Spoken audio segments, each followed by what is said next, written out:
Excel sports ম্যানেজমেন্টের আয়োজনে রাজধানীর ইন্টারকন্টিনেন্টাল হোটেলে চলছে পেশাদার বক্সিংয়ে দেশের সবচেয়ে বড় আয়োজন বেক্সিমকো এক্সেল বক্সিং চ্যাম্পিয়নশিপ।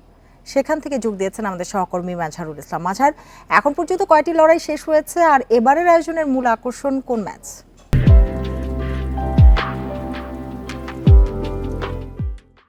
দেখুন, এখন পর্যন্ত 3টা লড়াই শেষ হয়েছে এবং সেখানে অবশ্যই বাংলাদেশ দলের জন্য সুখবর রয়েছে। বাংলাদেশ দের পক্ষে জয় এসেছে। প্রথম ম্যাচে রানা জিতেছেন, এরপরে বাংলাদেশের মধ্যেই খেলা হয়েছে, সেখানেও কিন্তু হুসাইন জিতেছে এবং সবশেষ যেটা হয়েছে সেখানে ইমন হারিয়েছে ইরানি একজন ফাইটারকে। এক কথায় বাংলাদেশের শুরুটা ভালো হয়েছে।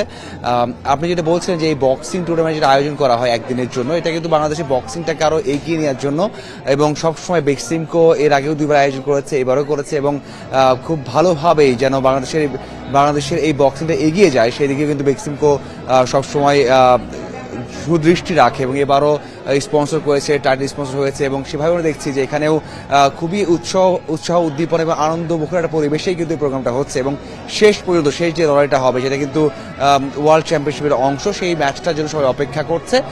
সেই ম্যাচটা বাংলাদেশের হয়ে প্রথমবারের মতো কোনো একজন ফাইটার বা বক্সার অংশ নিচ্ছে এবং সেই ম্যাচ জিততে পারে বাংলাদেশ দলকে, খেলা হবে ইন্ডিয়ার এগেনস্টে এবং সেখানে বা সেই ম্যাচের জন্য সবাই তাকিয়ে আছে সেই ম্যাচটা বাংলাদেশ দল কেমন করে এবং সেখানে যদি জিততে পারে, কারণ এই ম্যাচটা অংশ নেয় হচ্ছে একটা ইতিহাস এবং সেই ম্যাচ যদি জিততে পারে তাহলে কিন্তু সেই ইতিহাসটা রাঙিয়ে রাখা যাবে, স্বপ্নর মতো করে সাজিয়ে রাখা যাবে। এখন দেখার অপেক্ষা সেই কাজটা করতে পারে। যাই হোক, যেটা বলছিলাম যে অবশ্যই মাঝহার, আপনাকে অনেক ধন্যবাদ আমাদের সাথে যোগ দেওয়ার জন্য।